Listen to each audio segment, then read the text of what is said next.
Bom, olha só que interessante, né? Vamos dar um exemplo de como que isso acontece. Se você olhar no artigo, você vai ver que tem alguns exames ali que não estão constantes. Se você entrar neste site aqui, tá? Tem um link aqui, você pode bater o nome do exame aqui e saber qual o percentual que você vai observar para saber se é uma alteração significativa ou não. Para facilitar o trabalho de vocês, o que eu preparei? Tem um material lá na área do aluno, uma planilha de Excel que tem vários exames. Aí você coloca o exame anterior do paciente ou do seu atleta, coloca o exame atual. Ele já vai fazer a continha e você vai ter só que interpretar dessa maneira que a gente vai ver aqui na sequência, ok? Não tem todos os exames lá, mas são os mais comuns que a gente pode utilizar. O que eu fiz no livro? No livro eu consegui compilar todos os exames disponíveis com RCV e com valor de referência. Então, essa metodologia que você vê aqui tem lá no livro também mais em detalhes. Vamos pegar a CK, que tem esse RCV, vamos dizer, esse percentual, que vale tanto para cima quanto para baixo. Vale para saber se está alterado para cima ou se está para baixo. Fiz lá uma análise de CK, deu 250. Depois de uma semana de treinos, deu 450. Aumentou. Será que eu tenho que me preocupar? Será que isso é risco de lesão? Aí a gente olha que a diferença aqui é de 80%. Ou seja, subiu 80%. Então, 80% está dentro do 119, que é permitido. Então, significa que eu não preciso me preocupar, que isso é um efeito do treinamento. Quando que eu vou me preocupar? Quando ultrapassar esse 119%, quase 120%. Então, olha só, esse outro, ele saiu de 300 e passou para 750. Deu 150%. Então, aqui eu tenho que preocupar. O que eu vou fazer com essa pessoa? Olha, tem um risco de ter uma lesão. Eu tenho duas opções. Eu posso reduzir a carga de treinos. Ah, não, professor, ele tem que treinar porque é o treino dele para adaptação. Então, o que eu posso fazer? Se eu sei que eu tenho um risco de lesão, eu posso pensar aqui no componente anti-inflamatório, no antioxidante, que vai reduzir um pouco esse dano. Então, percebam, 2 exames que foram realizados. A planilhinha vai fazer isso para vocês. Olha, vai calcular esse percentual e do lado tem o valor aí. Então, vale para cima e vale para baixo, ok? Para todos os exames. Cada exame tem o seu e você aplica dessa forma. É assim que a gente vai melhorar a nossa interpretação, tá? Então, eu vou colocar um exemplo aqui que a gente fez uns praticantes de CrossFit antes e depois de uma sessão de treino, para saber o efeito do treinamento sobre esses parâmetros. E aí, é até interessante, se você quiser depois, entra lá no YouTube da Uplay, tá? E tem lá, dentro do canal do YouTube da Uplay, uma prática que a gente fez lá no polo da Uniguaçu, em Cascavel, com uma pessoa que treinou, ela foi na academia, treinou e a gente coletou o sangue antes e depois e aplicou essa metodologia para a gente ver o efeito de uma sessão de treino. Só para você ver didaticamente isso que eu estou falando aqui, tá? Então tem lá um videozinho de 3 a 4 minutos, bem didático, e que tem lá o efeito sobre os biomarcadores. Depois, se eu tentar achar o link aqui, eu coloco para vocês, ou se a Stephanie conseguir encontrar lá, ela coloca para o pessoal olhar aqui. É bem legal, tá? E aí, olha só que interessante. Quando a gente fala desse RCV, a contagem de leucócitos para um praticante de atividade física, um atleta, pode aumentar até 43,9%. E para o não praticante, até 33%. Aqui a gente pegou antes e depois de treino, foram lá e fizeram uma sessão de treinos, praticantes de CrossFit, e nós vimos alguns aqui, ó, acima dos 43, ou seja, para essas pessoas, esse estímulo foi além daquilo que a gente estava esperando. Bom, eu vou fazer uma avaliação disso, porque eu tenho alguns aqui que não deram nem no mínimo de uma pessoa que não treina. Ou seja, se fizer hemograma 2 vezes, seus leucócitos podem alterar até 33%. Então, tem algumas pessoas aqui que estão fazendo um treinamento que não vai gerar adaptação, porque eu não estou estimulando a contagem de leucócitos, então eu não vou ter adaptação. Então, esse tipo de teste aqui, ele é interessante para que você possa avaliar o comportamento, ou seja, será que realmente eu fiz um exercício que vai gerar adaptação? Sim ou não? Então, é importante que a gente tenha esse exemplo, e você fala assim, professor, eu não consigo fazer antes e depois de um treino. Você pode fazer o repouso, treinar, e no dia seguinte vai lá no laboratório e faz. Ou seja, depois de 24 horas, você espera que esses valores estejam normalizados. Se eles não estiverem normalizados, significa que talvez esse treino tenha sido um pouco excessivo, ok? Antes de passar para a próxima parte, que a gente vai começar a interpretar o hemograma, tem aqui uma dúvida da Caroline. Alimentos e suplementos têm potencial anti-inflamatório suficiente para melhorar os marcadores inflamatórios? Sim, Caroline. Se você pensar, por exemplo, em cúrcuma, pensar em ômega 3, a gente pensar em resveratrol, entre outros, a gente tem potencial. A grande diferença é que, às vezes, a gente vai ter que ter uma grande quantidade. Se eu estiver pensando em cúrcuma, em curcumina, eu vou ter que ter uma quantidade maior. Por isso que, às vezes, não é só o alimento, às vezes a gente tem o suplemento que tem ali a substância, o componente ativo que vai fazer esse processo. E por que isso é mais viável e mais seguro do que o anti-inflamatório medicamento? O anti-inflamatório medicamento, ele age diminuindo drasticamente as vias de inflamação, porque ele é um medicamento para tirar a inflamação. E quando eu tiro a inflamação, eu estou inibindo as enzimas que fazem parte do processo de causar a inflamação para ter a adaptação. Então, por exemplo, eu vou inibir fosfolipase A2 e vou inibir COX. Se eu inibir a ciclooxigenase, a própria ciclooxigenase faz parte do processo de adaptação, porque ela ajuda a estimular as células satélites. Então, o medicamento ele bloqueia as vias de adaptação, portanto, prejudicando o processo de hipertrofia. Além do que, o medicamento tem efeitos secundários, né? Então, se a gente pensar no medicamento anti-inflamatório, eu aumento o risco de ter gastrite e ter dano renal, né? Então, aí eu tenho uma ampla gama de efeitos secundários. Então, já o alimento não, porque ele age em pontos específicos desse processo, ok? Exatamente, né? Juntando todo o contexto da pessoa, porque aí, né, não adianta nada eu pensar em colocar um componente ativo, né? Se essa pessoa não muda estilo de vida, não muda dieta, a gente não vai ter ali, né, uma resposta adaptativa. Exatamente, não adianta comer, né, e beber horrores, né, e querer usar cúrcuma achando que vai resolver. Com certeza. É sempre isso que a gente tem que ressaltar, não é só colocar um suplemento, é o suplemento, a dieta, estilo de vida e atividade física, tudo em conjunto, né? E é interessante isso que a gente vê principalmente em relação ao álcool, né? A gente vê aí que o álcool ele é um importante componente que prejudica o ganho de massa muscular, prejudica o processo de hipertrofia.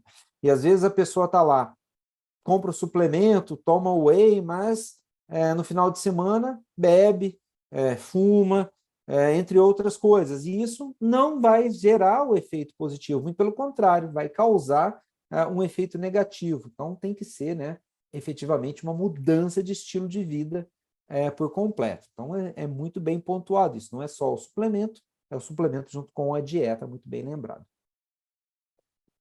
E a pessoa ter consciência, né, de que isso tem que ser constante, tem que ser aderente ao processo. E, gente, outra coisa em relação à diferença entre o medicamento e o composto bioativo.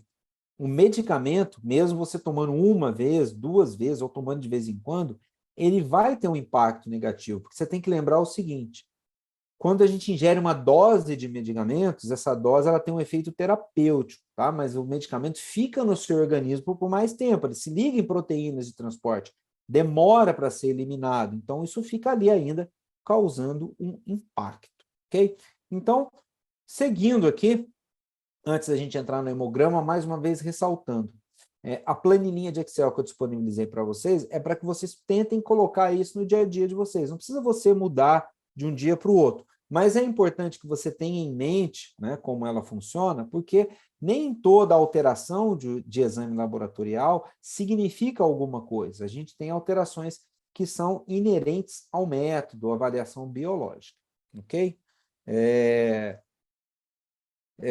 Exatamente, Stephanie, isso aí. Se o medicamento ele é utilizado indicado pelo médico, tem que ser utilizado. O que eu gosto sempre de ressaltar aqui é o seguinte: por que o nutricionista deve conhecer os efeitos secundários? A gente vai ver exemplos aqui na aula de hoje. Porque dependendo do efeito secundário, ele vai necessitar de uma correção, de um ajuste na dieta da pessoa. Então, a pessoa deve tomar a medicação, não deve fazer o uso da automedicação, deve fazer o uso da medicação prescrita, e o profissional de saúde, o nutricionista, o preparador físico, o educador físico, deve conhecer os efeitos secundários para corrigir problemas potenciais, ou seja, quando que esse medicamento vai gerar um dano secundário, e aí eu vou proteger esse dano secundário através de uma alteração, ou às vezes até de um suplemento. É muito comum, porém, a gente está falando aí de medicamentos anti-inflamatórios, antitérmicos, o uso do paracetamol, ele pode provocar lesão hepática. Então, o que você pode fazer se a pessoa usa essa medicação? Proteger o fígado dessa pessoa. Então, tem alguns componentes que são chaves para que a gente possa fazer esse processo, ok? Eu tenho um cuidado muito grande, porque eu sou farmacêutico, mas eu recorro pouco aos medicamentos, só quando estritamente necessário. Eu procuro tentar ao máximo buscar na alimentação e num estilo de vida saudável a busca da resolução de alguns problemas menores, né? Embora, mesmo como farmacêutico, eu possa prescrever algumas medicações dentro do rol da minha profissão, mas é sempre importante a gente entender que o medicamento ele tem um efeito secundário, e isso pode ser corrigido em alguns momentos. Bom, vamos iniciar aqui efetivamente a interpretação dos exames, agora falando do hemograma, e aí nós vamos passar esse período da manhã para falar do hemograma. Bom, didaticamente, o hemograma a gente divide ele em 3 partes: leucograma, eritrograma e avaliação de plaquetas. Quando eu falo do leucograma, eu estou falando da avaliação do número e dos tipos de leucócitos presentes no sangue. Isso, para o praticante de atividade física, está falando em avaliação de imunidade e risco de lesão.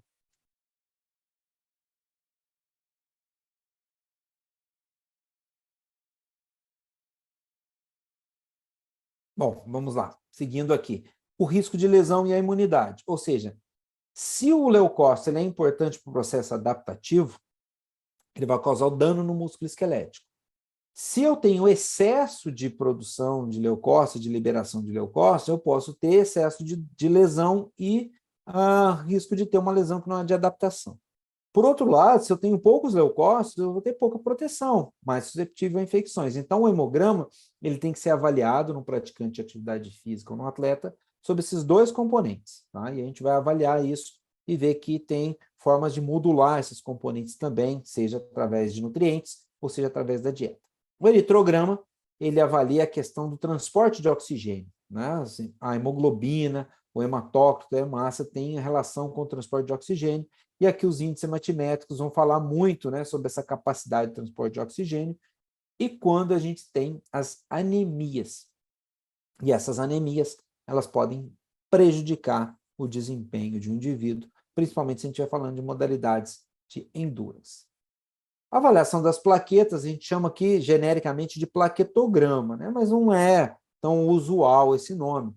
Mas o que envolve a avaliação das plaquetas? A contagem, o número das plaquetas, o volume plaquetário e os índices hematimétricos. O que é curioso a gente entender é que a gente lembra das plaquetas somente nos processos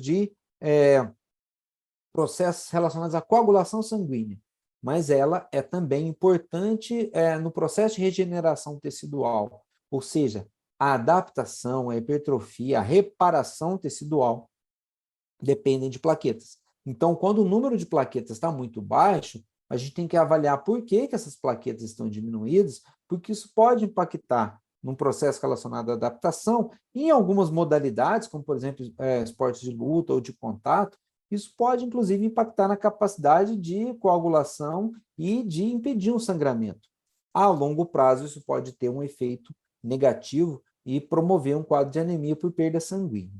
E aí, geralmente, os laboratórios liberam já a contagem de plaquetas no hemograma.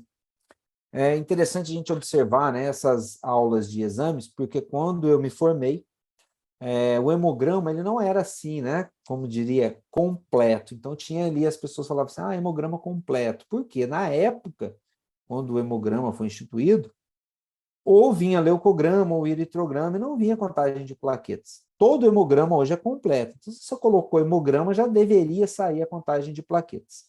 O que alguns laboratórios colocam é o volume plaquetário médio, que seria a avaliação do tamanho da plaqueta. Por que é importante eu saber o tamanho da plaqueta? Plaquetas jovens são maiores. Plaquetas mais velhinhas, que a gente chama de senescentes, elas são menores. Então, se você tiver qualquer processo em que está fazendo a medula responder com um aumento de plaquetas, as plaquetas chegam na circulação maiores e o VPM, o tamanho da plaqueta, aumenta. Isso é importante principalmente quando você tem processo inflamatório, você tem indivíduos com obesidade e sobrepeso que têm ali a inflamação crônica de baixo grau. Portanto, o VPM aumenta e junto com a inflamação, ok? E os índices plaquetários são índices que vão medir também esse grau de maturação da plaqueta. Nem todo laboratório consegue liberar, porque são aparelhos mais modernos que têm esse tipo de liberação de parâmetros. Mas aqui a gente vai se atentar aos mais clássicos para fazer essa avaliação, tá? Deixa eu voltar aqui também para lembrar que o aumento da produção de plaquetas, o excesso de plaquetas, pode prejudicar, por exemplo, aumentando o quadro de atividade da coagulação, na hipercoagulabilidade, promovendo o risco de eventos trombóticos. Então, o aumento de plaquetas, ele vai favorecer o aumento da agregação dessas plaquetas com outros componentes sanguíneos, como, por exemplo, as hemácias.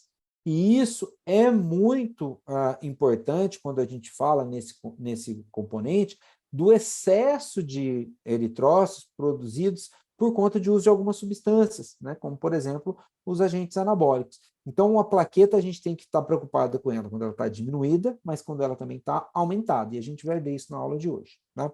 E aí tem uma dúvida importante. Falando em coagulação, teve aqui uma pergunta no fórum sobre o exame de dedímeros. Desculpa, eu acho que eu perdi essa pergunta do dedímeros por conta do chat que caiu. Se existe outra função, por exemplo, além do reconhecimento da degradação dos trombos. Denise, eu acho que foi, né, Stephanie? Então, olha só, o que é o dedímero? O dedímero, ele é um exame que mede a degradação de fibrina. Quando a gente fala do processo de coagulação, a gente tem duas etapas. A formação do coágulo e depois a destruição desse coágulo. Então, a gente tem o processo de formação da fibrina e o processo de fibrinólise, que é a quebra desse coágulo, quando o processo da reparação tecidual está completo. As plaquetas, elas fazem parte lá da primeira etapa da coagulação, tipo quando a gente tem a lesão do tecido, as plaquetas grudam ali para iniciar o reparo. O dedímero, ele já faz parte da última etapa, que é a degradação da fibrina. Ou seja, se eu estou tendo muita coagulação, excesso de formação de trombos, os dedímeros estarão aumentados porque eu tenho muita degradação da fibrina. Então, sim, eles têm uma relação com o excesso de fibrinólise. Sim, feita no fórum, que eu pensei que tinha sido na aula de hoje. Então, a degradação de fibrina, né, vai gerar dedímeros. Então, dedímero aumentado tem relação com o risco de eventos trombóticos. Mas não necessariamente uma pessoa, para ter dedímero aumentado, tem que ter plaqueta aumentada. Tá? Por quê? Porque eu posso ter a formação desse processo de trombos, né, mesmo com contagem de plaquetas normais. Então, é importante que são duas informações distintas. Um avalia o início do processo de formação de trombo, e o outro analisa a degradação da fibrina, porque o processo de coagulação ele pode acontecer por duas vias, as vias extrínsecas, que tem a participação da plaqueta, e a via intrínseca, que são fatores internos que agem formando a coagulação. Tá? Então, isso é importante que seja avaliado. Né? E aí, como avaliar se o sangue está viscoso em praticantes de esteroides, Camila? A gente vai avaliar o hematócrito, tá? O hematócrito aumentado e o número de hemácias também aumentado. A gente vai ver isso daqui a pouco na sequência. E aí, a viscosidade sanguínea aumentada, com o número de plaquetas aumentadas, coloca em risco a saúde de uma pessoa. Tá? Então, o eritrograma avalia essas questões. Já na contagem de leucócitos, a gente vai ter algumas informações importantes. O número total de leucócitos que você tem na circulação, né? E os diferentes tipos de leucócitos. Tá?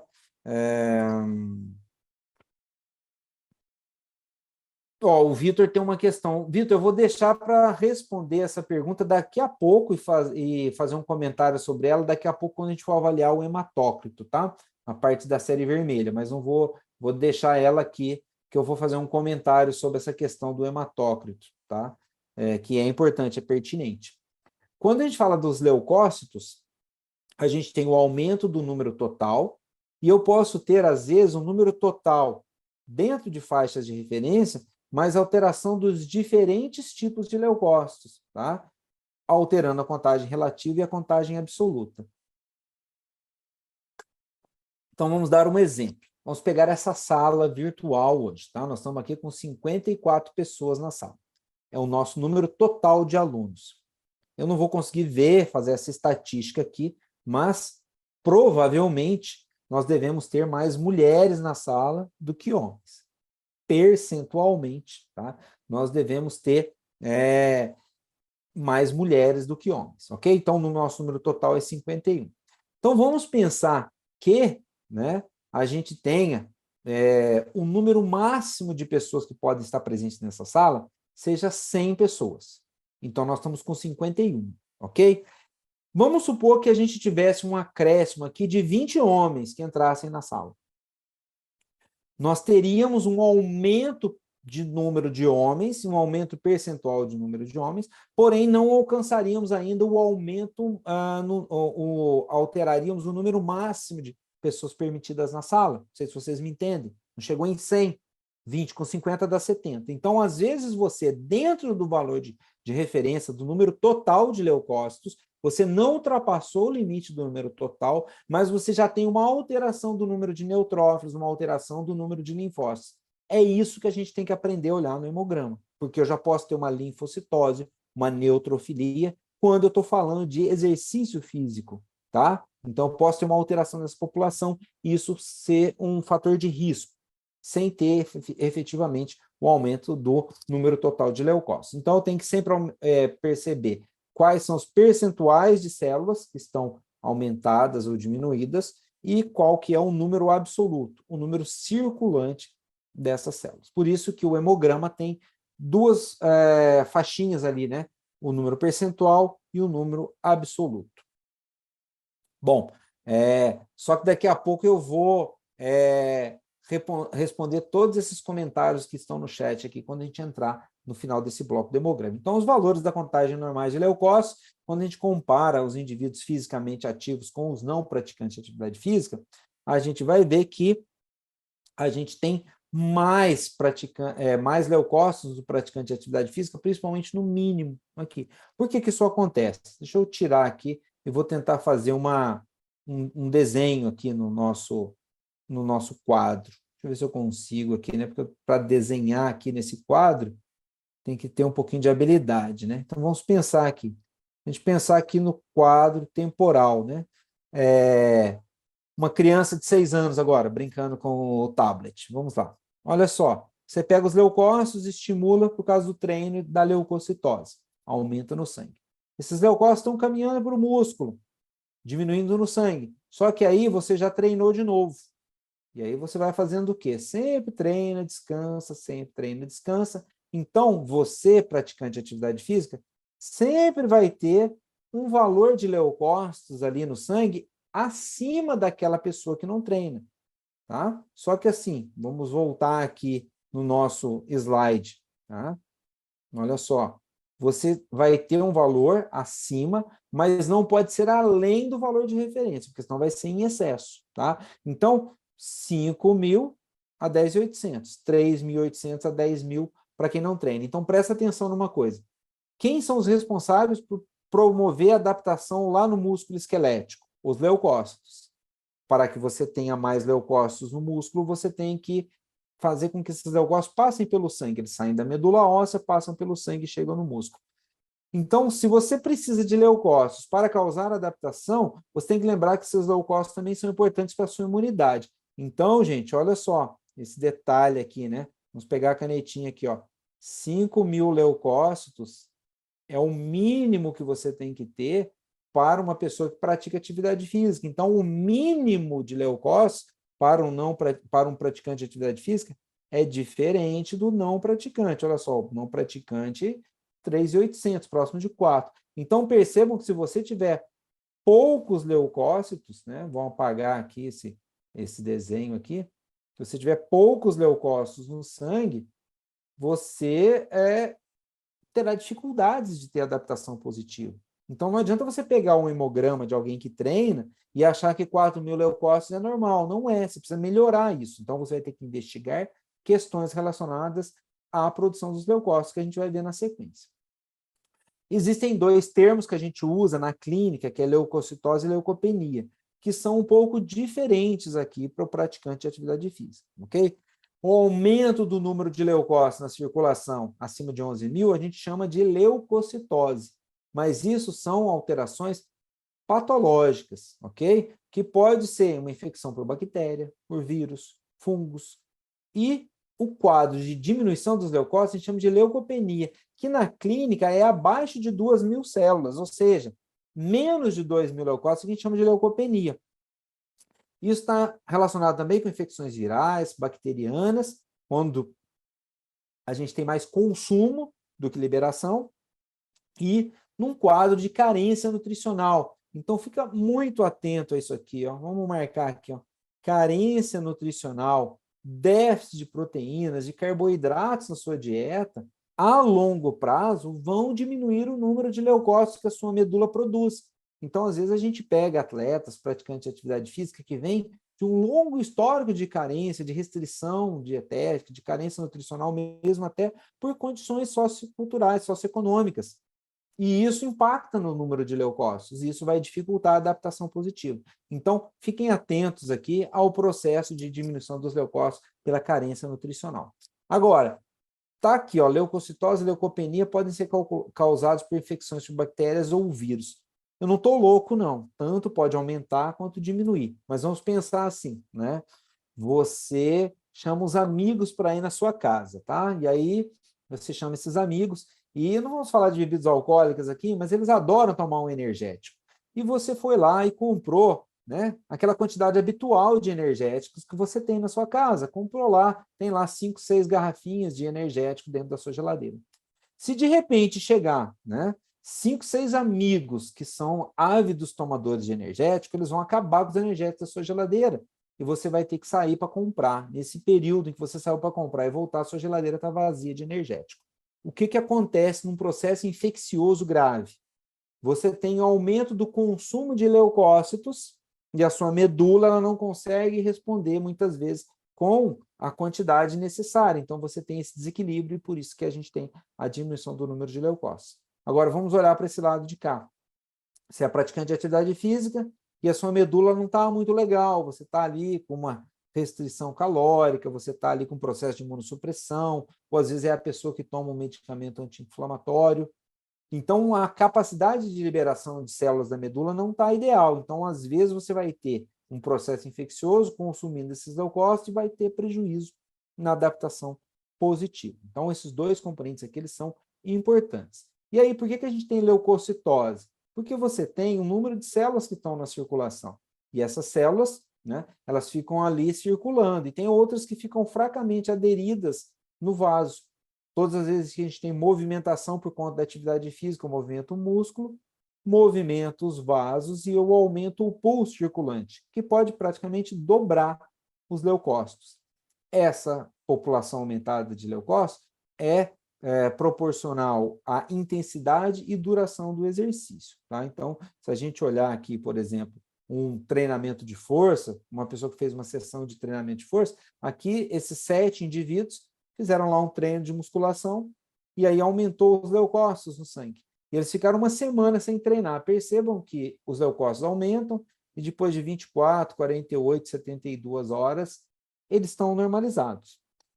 Tem uma diferença entre os neutrófilos e os linfócitos. Os neutrófilos permanecem na circulação um pouco menos, em níveis um pouco menores, porque eles ficam mais tempo no músculo, causando dano.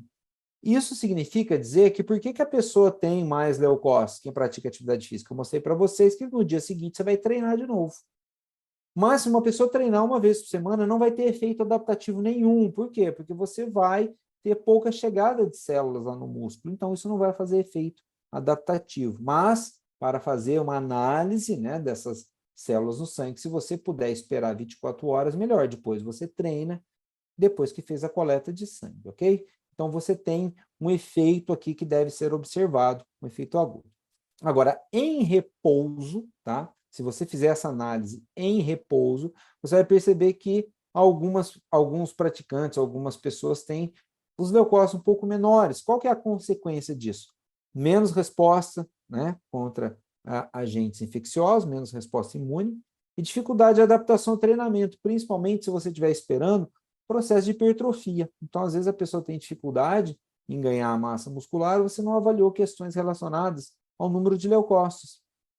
São eles que vão lá fazer o processo de dano, né? Então, maior susceptibilidade a infecções também pode acontecer. Por outro lado, quando o processo de leucócitos está do lado contrário, está na leucocitose, você tem um processo de inflamação crônica que pode gerar aqui um aumento do risco de dano. Deixa eu ver aqui se a gente tem, né, alguma dúvida em relação a isso, porque a gente vai falar de um outro tópico aqui. Da série vermelha eu vou deixar para falar tudo daqui a pouco, tá? Hematócrito não. Deixa eu ver aqui. Hemograma pode indicar uma baixa qualidade do treino. Deixa eu ver aqui, ó. Cadê? Deixa eu ver aqui. Quem foi que perguntou? O Pedro. Sim, Pedro. Porque se você tiver, né, vamos pensar, se o treino ele estimula os leucócitos, e esses leucócitos eles têm como destino o músculo, se eu tenho os leucócitos em quantidades diminuídas no sangue, provavelmente eu também vou estar com poucos leucócitos chegando lá no músculo. Talvez eu não esteja estimulando o suficiente para poder demandar. Então, sim, né, eu posso ter uma baixa qualidade do treino, mas eu também tenho que avaliar questões nutricionais que envolvem, a gente vai ver na sequência aqui quais são elas, tá?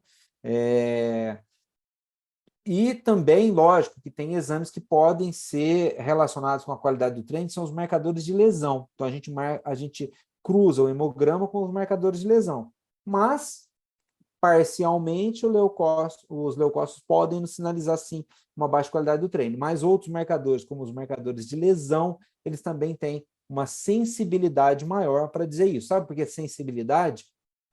E a Stephanie está correta quando coloca aqui, é porque os leucócitos eles podem ser afetados por outros fatores que a gente vai ver na sequência, não somente o treino, tá? Com certeza o dedo duro a gente chama os marcadores de dano, como a CK, de o exame do Miguel, porque aí ele entrega se a pessoa está treinando ou não. Eu gosto sempre de dizer que esses exames eles precisam ser analisados em conjunto, tá? Em conjunto, porque eles sinalizam efeitos positivos e efeitos negativos, ou até mesmo, quando a gente fala lá no futebol, entrega quem não treina, né? Porque no futebol os atletas, os jogadores, né? Eles gostam de jogar, mas não gostam de treinar. O Felipe, o praticante de atividade física quando tem leucócito abaixo da referência pode significar algumas condições, inclusive, que eu vou colocar nesse slide aqui, ó, tá? Pode ser uma deficiência nutricional, então eu coloquei aqui 5 causas principais para a gente investigar a leucopenia. Mas, se não me engano, lá no material complementar para vocês, tem uma tabela lá que chama-se interpretação da contagem de leucócitos. Essa interpretação da contagem de leucócitos está avaliando, tá, os aumentos e causas de aumento e diminuição de leucócitos principais. Então, lá está bem mais completo, mas aqui as 5 principais causas, tá, que tem a ver com a causa de diminuição de leucócitos. Deficiências nutricionais, deficiência de cobre, deficiência de vitamina B12 e de folato, tem impacto não somente na série vermelha, mas também no número de leucócitos. Tá? Então, investigar deficiência de cobre, a gente vai descobrir aqui depois também. Aplasia de medula, aqui já é uma causa mais hematológica. E aqui é importantíssimo que você saiba, como nutricionista, que às vezes você vai precisar encaminhar esse paciente para fazer uma investigação hematológica, a aplasia de medula. Uma dica aqui é que se uma pessoa tem aplasia de medula, não é só o leucócito que está diminuído. O leucócito, a hemácia e a plaqueta. Algumas infecções, como estafilococos, HIV, as hepatites e o vírus de Epstein-Barr. Esse é muito importante porque a mononucleose, né, que é causada pelo vírus de Epstein-Barr, ela é uma infecção viral que acontece quando a pessoa está numa situação de baixa imunidade, com o sistema imunológico comprometido. Em alguns momentos do treinamento, a gente pode ter aí uma situação onde o indivíduo tem uma, não gosto de dizer esse termo imunossupressão induzida pelo exercício, mas tem uma queda da atividade de algumas células imunológicas por conta do aumento da intensidade e volume de treinos. Isso favorecer a aparência desse tipo de infecção. Então, ficar atento se essas infecções estão presentes, porque isso pode promover leucopenia, principalmente pelo consumo. Os medicamentos, alguns anti-inflamatórios não esteroides. Tem um medicamento que ele é muito utilizado pelos praticantes de atividade física, principalmente que o pessoal está começando a musculação, que é o Dorflex. Dorflex, ele tem um componente lá que é a dipirona.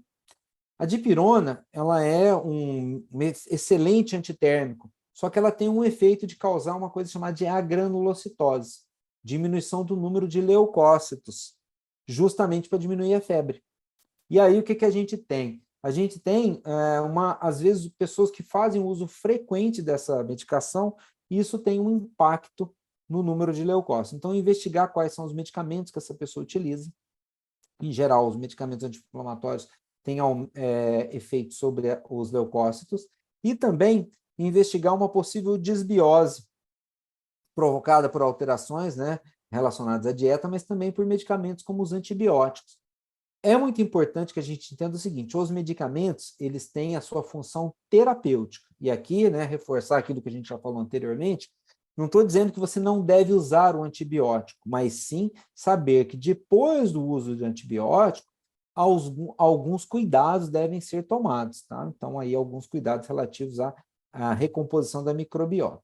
Os antifúngicos também e os antiparasitários. Antiparasitários, né, gente, vamos ressaltar aqui que durante a pandemia teve um medicamento que foi o top das vendas, que foi o ivermectina. E esse medicamento ele foi usado indiscriminadamente pelas pessoas, e isso promove uma desbiose muito importante de ser observada. Então, fazer, né, a avaliação desse processo e recomposição da microbiota para que a gente não tenha efeito no número de leucócitos. Existem estudos mostrando que grande parte, mais de 60% das células do sistema imunológico são produzidas mediante estímulos de componentes da microbiota. E, lógico, não esquecer do uso crônico do álcool, que também vai impactar no número de leucócitos. Então, aqui, percebam, às vezes a mesma pessoa tem vários desses componentes presentes. Então, se você melhora esses componentes, você melhora a quantidade de leucócitos e, consequentemente, a produção desses leucócitos e a atividade deles no sistema imunológico e na adaptação. Então, respondendo aí a questão do Felipe, essas são algumas das questões que estão relacionadas com a diminuição dos leucócitos. Bom, e sem contar também, lógico, que o overtraining ele pode ter um impacto aqui sobre esse tipo de população de células na circulação. Esse estudo ele é interessante porque ele mostrou o seguinte: embora ele tenha sido realizado em modelo animal, ele pode ser transposto e pode mostrar que isso pode acontecer facilmente com pessoas que fazem uso do antibiótico. Eles deram lá um tratamento com antibiótico de amplo espectro, ou seja, aquele que elimina grande parte das bactérias que causam doenças, por uma semana no modelo animal, e comparou com o grupo controle que não tinha recebido os antibióticos. Então, viu que o grupo que utilizou os antibióticos teve queda nos leucócitos totais, dos neutrófilos, dos monócitos, dos linfócitos, e também queda da hemoglobina, porque diminuiu a produção de hemácias. Então, isso depois de uma semana do tratamento. Então, o que a gente quer dizer aqui? Não é que não deva utilizar um antibiótico. Ele é importante. Você precisar de um antibiótico prescrito, vai utilizar. Mas depois de uma semana que você terminou de fazer o uso dessa antibiótico-terapia, tentar ali, através de um probiótico, de um pré-biótico, melhorar a sua microbiota para que ela volte a produzir essas células em quantidades adequadas. Tá? Então, fiquem atentos a isso e investigar essa questão relacionada à microbiota. Esse estudo também é bastante interessante.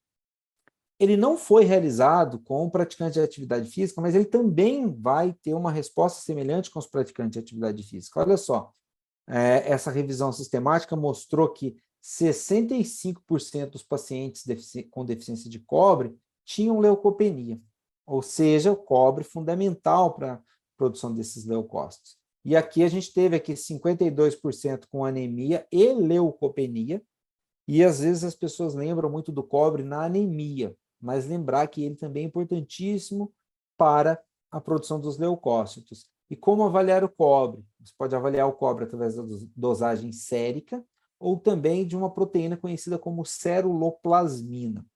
Tomar cuidado também que se você está, por exemplo, administrando zinco para uma pessoa e essa pessoa não tem a necessidade desse zinco, se você não fez o exame ou não analisou a deficiência de zinco, o zinco ele pode competir com o cobre, e a gente tem uma deficiência desse mineral, do cobre, por conta do excesso da ligação do zinco na mesma proteína que transporta zinco, transporta cobre. E ficar atentos a isso. E aqui, né, um percentual aqui dos pacientes, né, 2,5%, apresentou um quadro conhecido como pancitopenia. O que é isso, pancitopenia? É a diminuição dos três, leucócitos, hemácias e plaquetas. Então, quando você pegar um hemograma de uma pessoa que tem tudo diminuído, leucócito, hemácia e plaqueta, tudo abaixo do normal, isso não está condizente com uma alteração ali de exercício, tá? Então, você vai investigar, lógico, causas hematológicas, uma aplasia, mas não esqueça nunca de investigar se não é uma deficiência de cobre, porque o cobre ele tem papel-chave ali na produção dessas células, ok? Então, importantíssimo que você investigue essas condições e os exames laboratoriais, assim como a sintomatologia, são fundamentais aqui.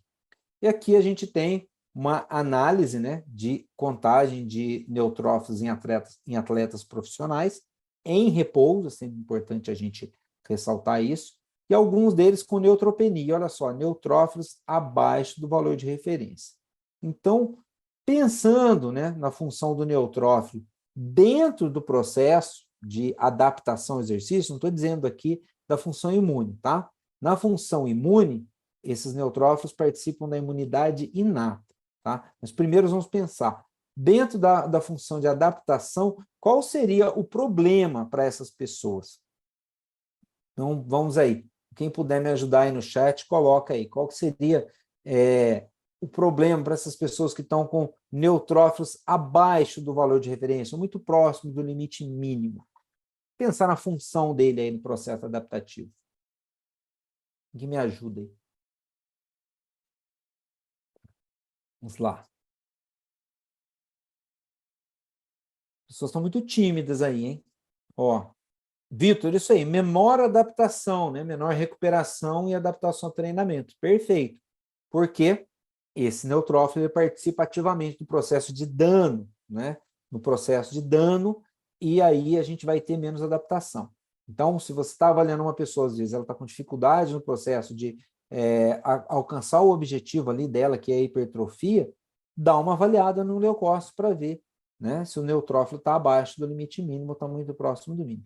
A partir daí, você precisa descobrir por que o neutrófilo está diminuído. Então, aí vale aquelas causas anteriores que a gente olhou e vai lá também na planilhinha que eu disponibilizei para vocês de alteração de leucócito. Eu gosto muito das planilhas porque elas são didáticas, você coloca lá uma palavra-chave e ela vai aparecer, ok? Bom, por outro lado, essas pessoas que estão com poucos neutrófilos, além de não ter adaptação esperada, né, elas podem ter também mais, sofrer mais com infecções, porque o neutrófilo, ele é aquela primeira linha de defesa do organismo, faz parte da imunidade inata para eliminar agentes agressores. Então, também podem ser aquelas pessoas que ficam doentes mais frequentemente, têm mais episódios de infecções sendo relatados.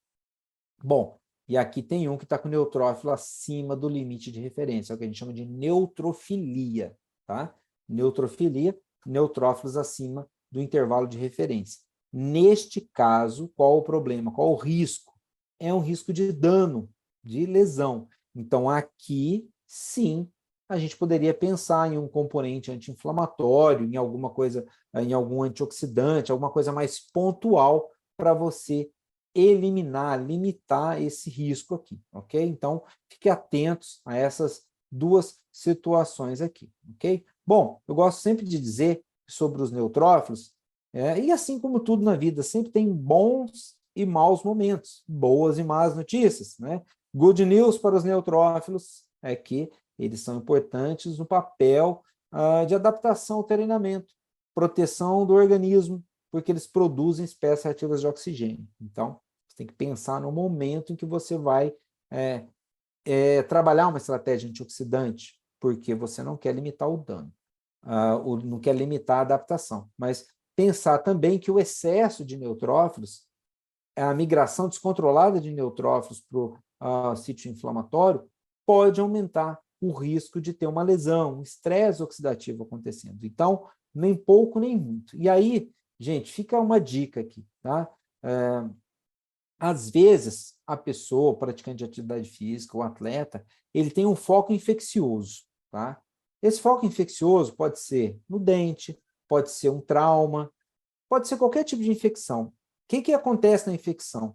Você vai ter um aumento muito grande dos neutrófilos na circulação, porque eles estão migrando para o foco inflamatório. E esse aumento de leucócitos, de neutrófilos em particular, pode ter reflexo no músculo, aumentando o risco de uma lesão.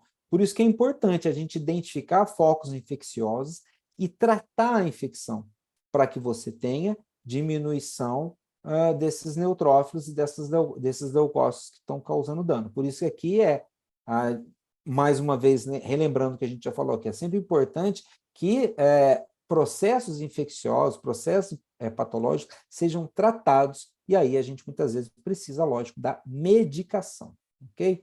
Bom, deixa eu ver aqui, né? Então, os neutrófilos aumentados, Helena, eles aumentam o risco de ter uma lesão, porque os neutrófilos, eles são as primeiras células que chegam lá no músculo para causar o dano, então aumenta o risco de lesão. Então, eu gosto sempre de dizer o seguinte, nós vamos ver na aula de hoje ainda, os marcadores de dano, como a CK. Sempre associa a CK com os neutrófilos, os dois. Se eles estiverem aumentados, risco maior de dano. Tá? Maiores danos, maior risco de lesão. Muito bem, muito obrigado, Ana Luísa. E aí vamos seguindo aqui com um outro componente importantíssimo nesse processo de adaptação. Costumo dizer que o neutrófilo, ele é meio assim, tipo, ele vai e atira para qualquer lado, né? Atira onde acertou, né? Bom, o exemplo de adaptação ao treinamento, Ana Luísa, no caso do neutrófilo, é principalmente a hipertrofia. Tá? Se eu estou pensando no processo de hipertrofia, a adaptação principal aqui depende de leucócitos, depende principalmente de neutrófilos, macrófagos e eosinófilos. Essa adaptação do leucócito é referente à hipertrofia. Depois do período da tarde, nós vamos ver que uma adaptação da série vermelha tem mais a ver com transporte de oxigênio e com hemoglobina. Então, quando eu estou pensando nos neutrófilos, nos macrófagos, nos leucócitos, a adaptação principal aqui é a hipertrofia, né? Ganho de massa muscular. Já quando eu for falar da série vermelha, aí nós estamos falando de capacidade de transporte de oxigênio, de endurance, tá? E é importante isso, né? E essa pergunta da Ana Luísa é muito, muito pertinente, porque dependendo da modalidade, a gente espera uma adaptação. E às vezes a gente vê pouco impacto. A gente fala assim, está falando muito agora nesse processo de aumento de leucócito, de leucocitose, depois nós vamos falar de neutrofilia, de dano muscular. Aí se eu pego, por exemplo, 2 exemplos de praticantes, vamos pegar um maratonista e um bodybuilder. O bodybuilder, muito mais, a gente tem uma adaptação leucócitos, dano e hipertrofia. Maratonista, muito mais hemácia, hematócrito, hemoglobina, volume plasmático, transporte de oxigênio. Então, esses dois são exemplos, vamos dizer assim, extremos. Agora, se a gente pegar, por exemplo, um crossfit, eu vou ter um pouco dos dois. Tá? Bom, seguindo aqui, o nosso macrófago, é a célula que está no músculo causando o dano, tá? Só que o macrófago, ele vem do monócito. Então, o que está no exame de hemograma é o monócito. Só que esse monócito, ele recebe estímulos pró-inflamatórios, e esses estímulos pró-inflamatórios podem ser de infecção, processo infeccioso, patológico, ou pode ser do exercício, tá? E aí, esses estímulos pró-inflamatórios vão gerar um macrófago chamado de macrófago M1, que a gente até mencionou ele mais cedo aqui. E esse macrófago M1, ele causa a liberação de vários componentes que vão amplificar e aumentar a inflamação. Interleucina 1 beta, TNF-alfa, IL-12, né? Ele também causa aqui, ó, o aumento da produção de espécies reativas de oxigênio e de nitrogênio, que vão gerar os radicais livres. Os radicais livres, por sua vez, vão causar o dano tecidual para gerar adaptação positiva lá no músculo, no caso da hipertrofia. Mas, se eu estiver pensando no sistema imunológico como defesa, o que o macrófago faz com essas espécies reativas de oxigênio? Atacam os micro-organismos. Só que os macrófagos e os neutrófilos, eles têm pouca capacidade de distinguir, de diferenciar um agente agressor de um tecido saudável. Então, quando a gente produz muitos macrófagos, muitos neutrófilos, a gente tem um dano em extensão. E é isso que eu falei naquele slide anterior, que a gente pode ter um desequilíbrio. Como que o macrófago M1 causa espécies reativas de oxigênio e nitrogênio e vai gerar radicais livres? Porque ele retém ferro dentro dele. E aí ele vai ter uma atividade bactericida, vai suprimir tumor. Então, ele é um macrófago com alto teor de ferro dentro dele. Por outro lado, quando a gente já está tendo o processo de desinflamação, de anti-inflamação, eu vou ter componentes como interleucina 4, 13 a 10, os corticosteroides endógenos, produzidos a partir de cortisol, né? As prostaglandinas, derivadas do ácido araquidônico, e a própria vitamina D3, que vão agir sobre o monócito, transformando ele no macrófago M2, que vai liberar componentes anti-inflamatórios e liberar o ferro de dentro do macrófago para a circulação. Então, percebam, eu tenho um equilíbrio entre macrófago que destrói e macrófago que repara. Esse macrófago M2 é um macrófago reparador. É ele quem vai causar a, vamos dizer assim, a limpeza e a reestruturação. Então, se eu estiver pensando na hipertrofia, o que acontece? Primeiro vai o M1 e danifica junto com o neutrófilo. Depois vai o M2, que repara e estimula as células satélites. Então, para ter hipertrofia, eu tenho um equilíbrio dos dois. Se eu estiver pensando numa defesa do meu organismo contra micro-organismos, agentes agressores, M1 destrói, M2 repara aquilo que foi destruído inadvertidamente. Aí eu vou chamar a atenção de vocês para um fator aqui, né? Quando a gente fala desse macrófago que retém ferro, depois do período da tarde a gente vai discutir um pouquinho sobre a questão relacionada à deficiência, à anemia por deficiência de ferro. E nós vamos perceber que em algumas situações, se o indivíduo ficar num quadro de inflamação crônica, o que ele vai fazer? Ele vai aumentar muito a quantidade de ferro dentro do macrófago, e esse ferro não vai chegar na medula, então ali, a longo prazo ele vai desenvolver anemia. E não adianta dar ferro para essa pessoa, porque eu preciso primeiro desinflamar essa pessoa, ok? Isso eu vou falar em detalhes depois, quando a gente for falar relativos aí à série vermelha. Outra coisa que a gente tem que observar é a contagem de linfócitos. Ela tem uma relação muito conhecida com as infecções virais.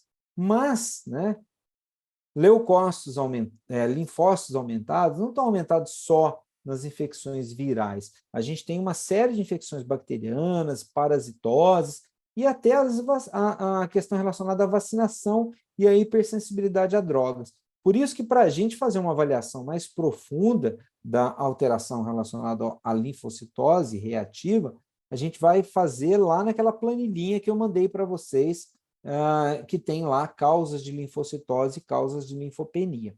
Todas as vezes que o linfócito está diminuído, eu posso ter alterações relacionadas, né, principalmente à diminuição da proteção do sistema imunológico. Bom, aqui eu vou colocar para vocês a contagem de linfócitos em praticantes de CrossFit antes e depois de uma sessão de treino. Então, vocês vão ver que depois de uma sessão de treinos, os linfócitos aumentam bastante na circulação. Só que depois eles são redistribuídos para os tecidos. Em repouso, pessoas que têm contagem de linfócitos muito diminuídas, né, a gente chama aí de linfopenia, elas têm uma baixa imunidade, principalmente aumentando o risco contra infecções aqui virais, né, como o Covid, a influenza, o Epstein-Barr vírus e os vírus da herpes. Então, percebam que quando em repouso esses linfócitos estão diminuídos, isso não é um bom sinal. Na aula da próxima semana, nosso próximo encontro, daqui 15 dias, desculpem, vocês vão observar que tem algumas alterações de micronutrientes chaves para o linfócito. E o zinco, vou chamar a atenção de vocês, é um desses principais, né?